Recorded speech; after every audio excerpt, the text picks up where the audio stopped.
दोस्तों star maker पर अक्सर करके ऐसा होता है कि जब आप किसी भी सॉन्ग को पोस्ट करने जाते हैं तो जब आप गाना गाते हैं तो आपको लगता है भाई कि मेरा सॉन्ग कितना ज़्यादा अच्छा है। और जब आप रिकॉर्डिंग कर लेते हैं, पोस्ट कर देते हैं सॉन्ग को और फिर आप सुनते हैं तो भैया लगता है कि वो सॉन्ग मेरा नहीं किसी और का है। और ये सारी चीज़ें आपकी जो सॉन्ग की क्वालिटी होती है घट जाती है, आपके सॉन्ग में वॉइस आ जाती है। ये सारी चीज़ें क्यों होती हैं? सिर्फ आपके इफ़ेक्ट की वजह से। आपने अच्छे से जो इफ़ेक्ट वगैरह नहीं लगाए होते हैं इसीलिए। तो आज मैं आप सभी को पर्सनली जो है एक इफेक्ट गाइड करूंगा और सारी चीज़ें, सारी ट्यूटोरियल मैं आपको बताऊंगा कि आपको कौन से इफेक्ट कब लगाने चाहिए।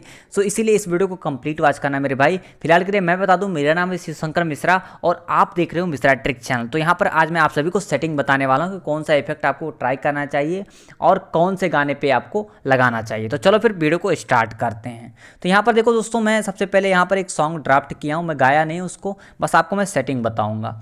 तो यहाँ पर सबसे पहले मैं आप सभी को बता दूँ, सबसे पहले जैसे आप इफेक्ट में जाते हैं तो आपको यहाँ पर बहुत सारे इफेक्ट देखने को मिलते हैं। बहुत सारे लोग यहाँ पर तीन ही चीज़ ज़्यादातर लोग सेलेक्ट करते हैं। पहला होता है कस्टम, दूसरा होता है स्टूडियो और तीसरा आपका होता है हॉल। यही तीनों ज़्यादातर यहाँ पर इफेक्ट में लगाए जाते हैं। अब इनमें से कौन सा हमें कब लगाना चाहिए वो मैं बता दूं। सबसे पहले जैसे दोस्तों, अगर आप 90s के सॉन्ग गाते हो, ठीक है, तो 90s के सॉन्ग के लिए आपके लिए बेटर रहेगा हॉल। ठीक है, हॉल वाला इफेक्ट आपके लिए बहुत बेस्ट रहेगा। उसके बाद आप स्टूडियो भी ट्राई कर सकते हो। अगर 90s के सॉन्ग गा रहे हो तो मेरी पर्सनली मैं आपको रिकमेंड करूंगा कि आप जो स्टूडियो या फिर जो है हॉल में गाइए। इसमें क्या होता है दोस्तों, जो थोड़े अच्छे खासे सिंगर भी नहीं है, जिनको थोड़ी बहुत स्किल है सिंगिंग की, वो भी जब इसमें गाएंगे हॉल या फिर आपके स्टूडियो में तो वो सॉन्ग अच्छा लगेगा। लेकिन अगर आप अच्छे खासे सिंगर हो तब फिर आप कस्टम ट्राई करना। अब कस्टम में ऐसा होता है दोस्तों, कस्टम सबसे बेस्ट इफेक्ट तो आपका कस्टम ही है, क्योंकि कस्टम में क्या होता है, इसमें आपको अपनी रियल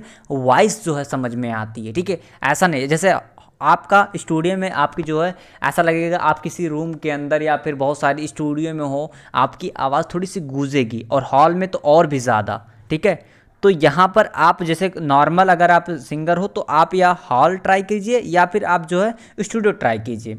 लेकिन अगर आप अच्छा खासा गाते हो तो आप कस्टम ट्राई कीजिए और कस्टम बेस्ट रहेगा। अब दोस्तों कस्टम को लेकर के बहुत सारे लोगों को समझ में नहीं आता कि भाई हमें रिवर्ब कितना रखना चाहिए और रूम साइज कितना रखना चाहिए। तो बहुत सारे लोग तो क्या करते हैं, जो कंपनी के द्वारा दिया होता है उसी पे ही जो है गाना गाते हैं, और ऐसे में जो है आपके सॉन्ग की क्वालिटी घट जाती है। तो दोस्तों ज़्यादातर मैंने लोगों से पता किया तो यही पाया, बहुत सारे लोगों ने बताया कि आपको जो रूम साइज होता है उसको आप 80 पे रखिए, 80 पे। और ये मैंने बहुत सारे लोगों से पूछा था, कुछ वेरीफाइड सिंगर से भी और कुछ अपने दोस्तों जो कि इनका सॉन्ग मुझे अच्छा लगता है उनसे मैं पूछ लेता हूँ। ठीक है, तो उन्होंने बताया कि रूम साइज़ को आप जो है 80 पे रखिए, और ये जो रिवर्ब रहता है ये रिवर्ब आप अपने हिसाब से 20 से लेकर के 35 तक ले जा सकते हैं, आप अपनी वॉइस के अकॉर्डिंग। ठीक है, तो यहाँ पर मैं तो ज़्यादातर 25 या 26, कभी कभार 7 तक भी पहुँच जाता हूँ। तो मान के चलिए 25 से आप 35 के बीच में रखिए, आपकी वॉइस अच्छी आती है। ठीक है, इसके बाद बढ़ते हैं यहाँ पर, अब EQ में आते हैं। EQ में भी बहुत सारे लोगों को समझ में ही नहीं आता इसमें हमें क्या करना चाहिए। तो यहाँ पर मैंने तो कभी भी ये सॉफ्ट, इलेक्ट्रिकल, ये सारी चीज़ें मैंने कभी नहीं ट्राई की। ज़्यादातर इसमें कस्टम या फिर नॉन ट्राई होता है, तो कस्टम आप सिलेक्ट कीजिएगा। एंड यहाँ पर आप मेरी सेटिंग देख लीजिए, ये सेटिंग बेस्ट है और मैं इस पर सॉन्ग गाता हूँ। आप अपने हिसाब से इधर उधर चेंज कर लेना, बट ये लास्ट वाला आप भूलना मत, ये बहुत इंपॉर्टेंट होता है, इसी से आपकी वॉइस पतली आती है। कस्टम अगर आप लगाओगे ये वाला कस्टम तो फिर आपका जो है बहुत बेस्ट वॉइस आ जाता है। जैसे आप झनकार सॉन्ग सुने होंगे, झनकार में बीट वूट खूब क्लियर होती है, वॉइस भी क्लियर होती है। तो ये कस्टम लगाने से यही होता है, आपकी वॉइस पतली हो जाती है और म्यूज़िक और आपका जो वॉइस है वो दोनों अलग अलग अच्छे से सुनाई देता है। कम्बिनेशन रहता है लेकिन अच्छे से सुनाई देता है। तो कस्टम का आप देख लीजिए, मैं ये यूज करता हूँ। ठीक है, बाकी आप थोड़ा अपने वॉइस के अकॉर्डिंग ऊपर नीचे कर सकते हैं चेक करके। ठीक है, उसके बाद आपका यहाँ पर वॉइस को लेकर के आता है।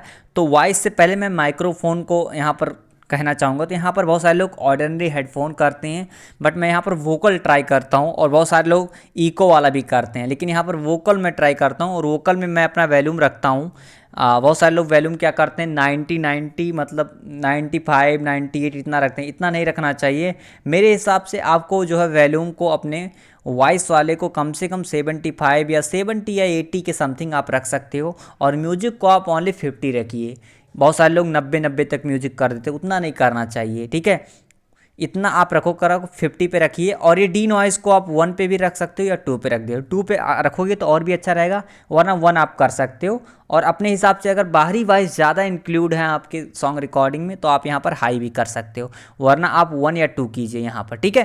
तो ये चीज़ें रही। अब जैसे आप सॉन्ग को मान लो पोस्ट करने जा रहे हो तो उससे पहले आपको यहाँ पर 2 काम मेन इम्पॉर्टेंट होता है, इन्हीं की वजह से ही आपके सॉन्ग की क्वालिटी घटती है। पहले ये एडजस्टमेंट आप नहीं करते। यहाँ पर आपको ईयरफोन को निकाल करके अपने एडजस्ट पे आपको क्लिक करके डिटरमाइन करेगा, ठीक है। यहाँ पर आपको ईयरफोन को पहले निकालना पड़ेगा,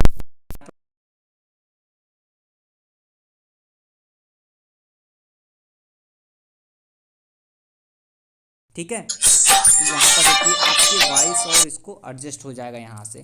फिर इसके बाद एक काम और आप करिएगा, और वो ये है, जैसे आप सॉन्ग यहाँ पर जो है पोस्ट करने जा रहे हैं तो एक बार आप कस्टम पे टैप कर दीजिएगा। इससे क्या होता है, ये इफेक्ट अच्छे से पकड़ लेता है। तो मेन जो चीज़ें होती हैं वो आपकी यही हैं। जैसे पोस्ट करने चलो उससे पहले ये एडजस्ट वाला कर लेना, ठीक है। उसके बाद आपको यहाँ पर एक कस्टम पे क्लिक करके तब पोस्ट करना है, ठीक है। और आपको सॉन्ग को ड्राफ्ट नहीं करना है कि ड्राफ्ट करके रखे रहो, ऐसा नहीं करना है आपको, उससे सॉन्ग की क्वालिटी घट जाती है। और बाकी चीज़ें मैंने आपको बता दिया कि आप कस्टम, अगर आप थोड़े अच्छे खासे नॉलेज रखते हो म्यूज़िक के बारे में तो आप जो है यहाँ पर कस्टम ट्राई कीजिएगा। नहीं भी आता है आपको तो आप यहाँ पर स्टूडियो ट्राई कर सकते हो या फिर हॉल आपके लिए बेस्ट रहेगा, ठीक है। और उसके बाद वॉल्यूम को मैंने बता दिया, रूम साइज वगैरह बता दी, यही चीज़ें बेस्ट हैं, आप ट्राई कीजिएगा, आपको खुद फ़र्क दिख जाएगा। अब ऐसा नहीं कि यही सबसे बेस्ट है, और भी है, बट मेरे हिसाब से एक नॉर्मल अगर आप सिंगर हो तो आप ये ट्राई करो, ठीक है। बाकी वीडियो आपको कैसी लगी वो ज़रूर बताना। मिलते हैं अगले वीडियो में, तब तक के लिए जय हिंद, वंदे मातरम।